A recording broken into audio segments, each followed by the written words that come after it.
Bonjour à tous. Je voudrais profiter de cette reprise des cours pour essayer de me livrer à un exercice qui est un exercice un petit peu formel, qui n'est pas uniquement formel, je pense, mais qui vise à essayer de revenir sur la situation dans laquelle nous sommes désormais engagés, en essayant de m'appuyer sur la première partie du cours que nous avons eu, donc de ce cours d'introduction à la sociologie. Euh, Il a été beaucoup souligné depuis le début du confinement et ça a été fait de manière extrêmement juste et je pense qu'il y aura beaucoup de choses à en dire après quand on aura le temps de revenir sur cette situation de manière plus posée, avec des enquêtes plus systématiques, etc. Mais il a été beaucoup souligné depuis le début du confinement que ce confinement mettait au jour de manière particulièrement abrupte et certains pensent injuste, pas nécessairement sans raison d'ailleurs, que ce confinement mettait au jour de manière très très abrupte les inégalités sociales qui se faisaient jour et qui étaient en quelque sorte démultipliées par la situation, inégalités entre ceux qui étaient sommés d'aller travailler et ceux qui pouvaient travailler chez eux, entre ceux qui avaient eu la possibilité de partir, notamment des grandes villes et en particulier de Paris, et ceux qui au contraire avaient dû y rester, notamment parce qu'ils n'avaient pas de résidence secondaire ou parce qu'ils n'avaient pas les moyens de financer une location, etc. Donc, qu'en quelque sorte, le confinement avait été un temps où les inégalités sociales se démultipliaient et se donnaient à voir dans toute leur crudité. Tout ça est évidemment juste, là encore sous réserve d'enquêtes supplémentaires, mais on voit mal comment ces enquêtes pourraient venir invalider ces premiers constats, permettront de les affiner et peut-être d'en accroître encore la brutalité. Mais ici, ce que je voudrais faire, c'est quelque chose d'un petit peu différent, notamment parce que ça a été finalement assez peu fait c'est d'essayer d'éclairer la situation du confinement à partir d'une grille de lecture qui ne serait pas une grille de lecture en termes d'inégalité sociale, mais à partir d'une grille de lecture durkheimienne, en empruntant à Durkheim les deux mécanismes fondamentaux qui sont pour lui au cœur de l'analyse et du fonctionnement de la société. Ces mécanismes qui sont les mécanismes d'intégration et de régulation. Je rappelle d'un mot ce que Durkheim nous dit. Durkheim nous dit, au cœur de la vie sociale, se trouvent deux mécanismes très simples à comprendre, mais qui nous permettent de comprendre ce que c'est au fond que de faire société. Au-delà de cette formule, faire société, c'est, nous dit Durkheim, d'abord interagir les uns avec les autres, c'est avoir des contacts, c'est discuter, c'est aller acheter son pain, c'est se disputer aussi. Le premier mécanisme que décrit Durkheim pour analyser le fonctionnement de la vie sociale, c'est un mécanisme qu'il appelle un mécanisme d'intégration qui nous amène à nouer du lien social avec nos amis ou avec des gens que nous connaissons peu. Et c'est ce mécanisme qui est plus ou moins intense, plus ou moins vif, qui est le premier pilier de notre vie sociale, l'intégration. Le deuxième pilier, qui souvent est considéré comme inséparable du précédent, c'est le pilier de la régulation. Dans la vie sociale, dit Durkheim, et c'est un pilier qui pour lui est d'une importance capitale, évidemment, dans la vie sociale, nous obéissons à des règles. Nous sommes soumis à des règles. Ces règles ne sont pas données en nature, hein, ce ne sont pas les mêmes partout. Elles n'ont pas toujours été là. Elles sont susceptibles d'évoluer. Elles ont par conséquent une part de contingence et donc nécessairement aussi une part d'arbitraire. Mais elles s'imposent à nous. Nous ne pouvons pas y échapper. Nous y sommes soumis. Et ces règles, Durkheim propose de les saisir en les désignant sous le mécanisme très général de régulation. Nous sommes régulés quand nous vivons dans une communauté. Nous sommes régulés par des règles qui s'imposent à nous, y compris, hein, on l'a vu quand on parlait de Goffman, etc., des règles dont nous ne sommes même pas nécessairement conscients. Je veux dire, comment dit-on bonjour, comment dit-on au revoir, est-ce qu'on fait un bisou, deux bisous, trois bisous, ça dépend des régions, ça dépend des endroits, etc., mais c'est réglé. C'est réglé, c'est défini par des règles qui nous sont extérieures et avec lesquelles nous ne pourrons pas tellement négocier. Donc, première idée, au cœur de la vie sociale, nous dit Durkheim, se trouvent des mécanismes d'intégration et de régulation. Deuxième idée que développe Durkheim, ces mécanismes d'intégration et de régulation se développent de manière sui generis. Alors, cette formule-là, que Durkheim affectionne, qu'il répète à l'envi, c'est une formule qui consiste à dire qu'au fond, il n'existe pas un centre, un pouvoir. En France, on penserait spontanément un État qui est capable de définir ce que doit être cette intégration et cette régulation. Cette intégration et cette régulation, elles se développent de manière spontanée. L'intégration et la régulation sont deux mécanismes de fabrique de la société qui se développent de manière endogène, comme diraient les économistes, qui se développent de manière un peu spontanée, comme ça, par le jeu des interactions multiples qui nous lient les uns aux autres, par le jeu des règles qui se font et qui se défont, le plus souvent lentement, on va y revenir. Mais il n'y a, et ça c'est une idée qui est très importante chez Durkheim, il n'y a pas dans la société un acteur qui serait en position d'organiser cette intégration et cette régulation de manière proactive. Évidemment, il y a des acteurs qui tentent, qui interviennent là-dedans, mais ce sont toujours des acteurs qui sont présents parmi d'autres, en interaction avec d'autres acteurs.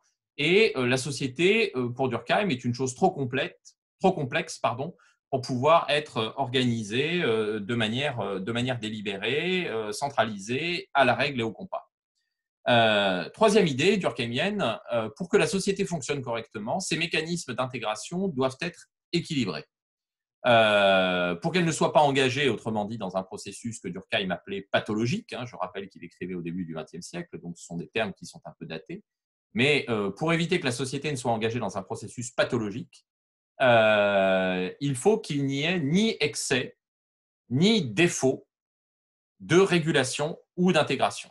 S'il y a trop de règles, alors la société va se mettre à dysfonctionner.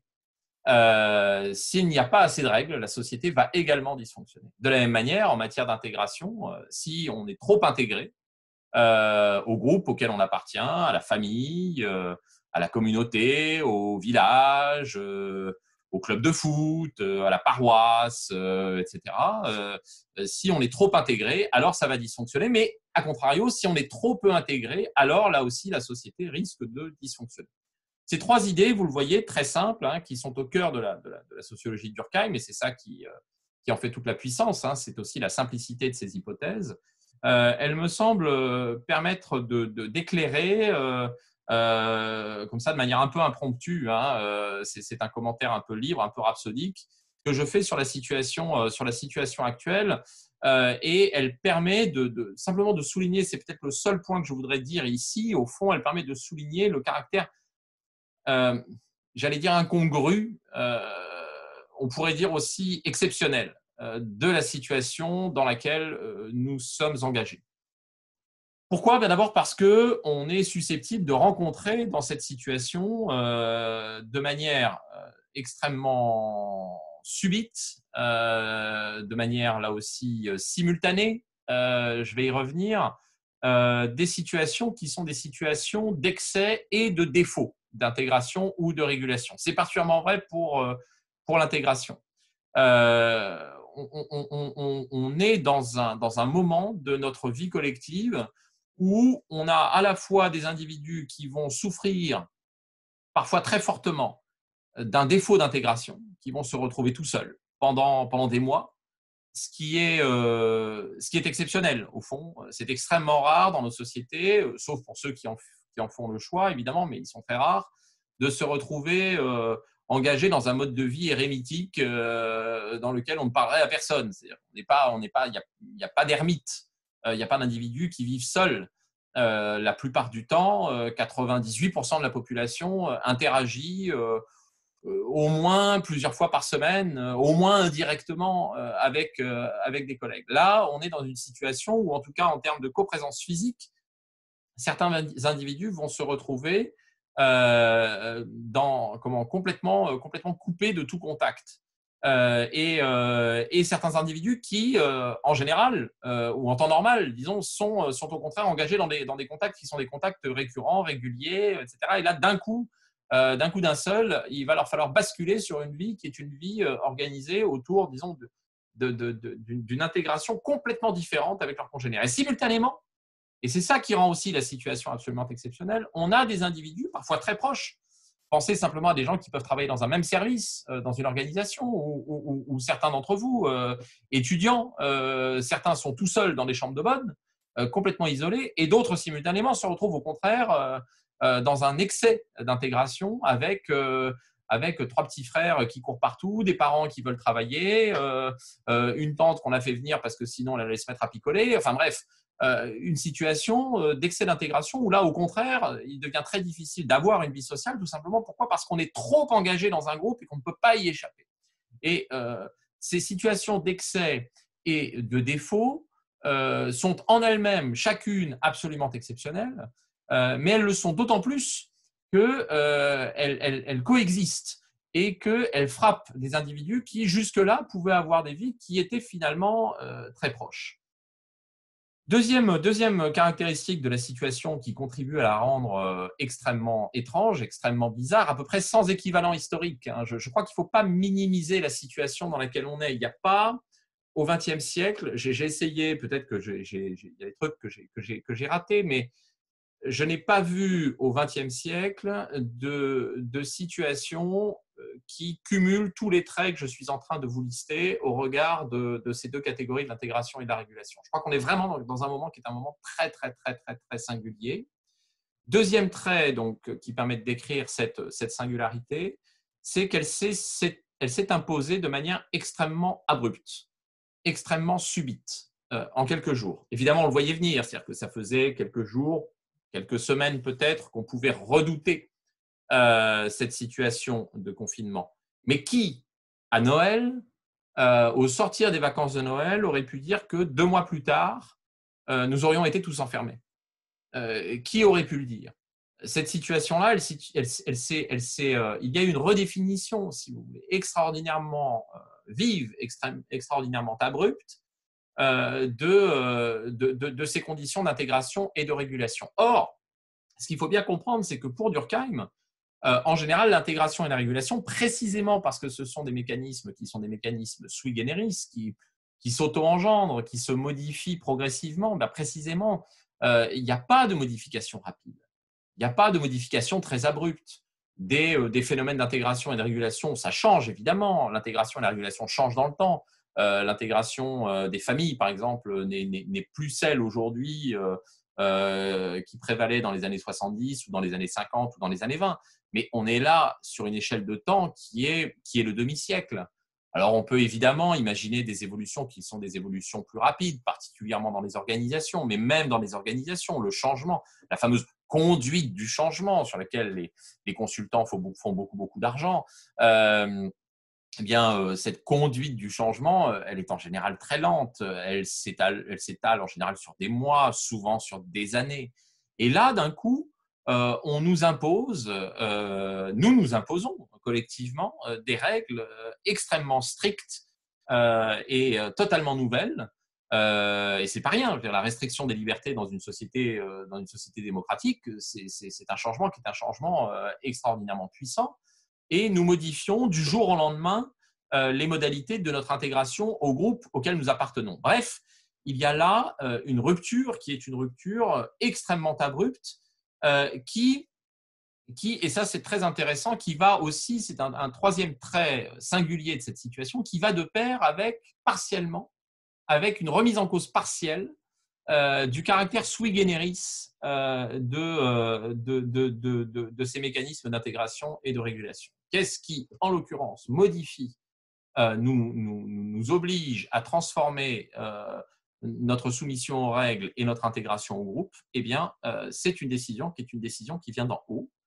Ça n'est pas une modification qui est à la Durkheim, une modification progressive, lente, incrémentale, là encore sui generis, par génération spontanée en quelque sorte, etc. Non, là, il y a une décision qui est une décision très abrupte, qui vient du haut, qui s'impose comme ça dans un salon doré du 8e arrondissement de Paris et qui s'impose à 70 millions de personnes d'un coup.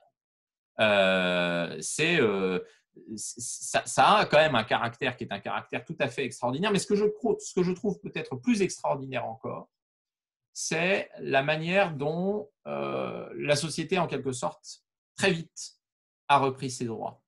non pas pour s'opposer à la parole magistrale énoncée depuis l'Élysée, mais en quelque sorte pour la décliner, lui donner vie d'une manière singulière, en inventant à nouveau de nouvelles règles, en inventant à nouveau de nouvelles manières de faire groupe. Et ces mécanismes sui generis dont parle Durkheim, ils ont été interrompus de manière très abrupte, redéfinis en quelque sorte de manière très abrupte, mais immédiatement, ils ont en quelque sorte repris le pas.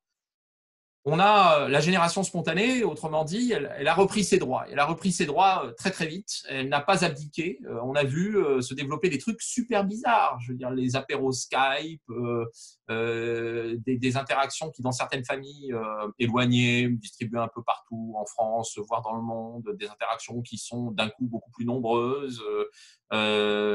Le développement de nouveaux liens intrafamiliaux un peu étranges avec la multiplication des groupes WhatsApp, etc., etc. On a par ailleurs une manière de faire groupe avec, voilà, on sort à 20h sur les balcons, dans les jardins ou à la fenêtre et on applaudit, qui est une manière de faire groupe. Moi, c'est évidemment, cette manière-là, on peut la juger plus ou moins invasive, plus ou moins émouvante, etc. Mais ce que je trouve fascinant dans ce moment-là, c'est la société qui immédiatement se réinvente et qui parvient à trouver de nouvelles manières finalement de se constituer et de se reconduire sur une base quotidienne. C'est aussi le cas, si vous y réfléchissez, peut-être encore plus sur le plan de l'invention des normes. Il a fallu réinventer des normes en vivant confiné. C'est un peu l'obligation qui nous est faite. Alors, ces normes, parfois, sont assez proches des questions qu'on doit traiter habituellement au sein des familles, par exemple. Qui fait quoi? Vous savez que pour Durkheim, la cellule de base, la micro-société par excellence, c'est la famille. Et donc, la famille, c'est un groupe à l'intérieur duquel il y a des normes, et ces normes se négocient. Et là, en l'occurrence, il a fallu en inventer de nouvelles. Par exemple, quand il y a des jeunes enfants à qui il faut faire l'école, qui fait l'école? Et qui fait l'école le matin, l'après-midi. J'ai vu comme ça dans des discussions que j'ai trouvées pour ma part assez étranges, hein, des copains que je connais pour être un petit peu maniaques et qui m'ont dit d'un coup, bon, le confinement ça va être trop compliqué, on va pas faire le ménage. Bon, je ne sais pas s'ils vont tenir, hein, mais enfin, je trouve ça un peu étrange. Au contraire, je pense que c'est plutôt le moment où il faut devenir maniaque, quoi. Mais voilà, il y avait l'idée, bon, on fait plus le ménage, comme ça, on redéfinit complètement on redéfinit complètement les règles. Alors évidemment, cette redéfinition, elle se fait très souvent en s'appuyant sur des règles antérieures. C'est-à-dire qu'on peut penser, par exemple, que pour ce qui est du partage des tâches à l'intérieur des familles, ça va plutôt avoir tendance à reconduire, sinon à accentuer des inégalités qui étaient les inégalités existantes entre les hommes et les femmes au bénéfice des premiers.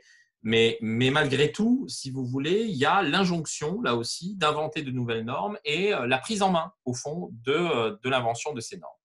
Enfin, dernier élément que je voudrais souligner, dernier élément que je voudrais souligner et qui contribue à singulariser, là encore, la situation historique dans laquelle nous sommes, c'est que ces perturbations de l'intégration et de la régulation, elles valent pour tout le monde et à tous les niveaux de la société. C'est-à-dire que la plupart du temps, et c'est ça aussi qui contribue à leur donner ce caractère sui generis, les règles auxquelles nous sommes soumis, les groupes auxquels nous appartenons, tout ça, il se modifie, mais il se modifie localement.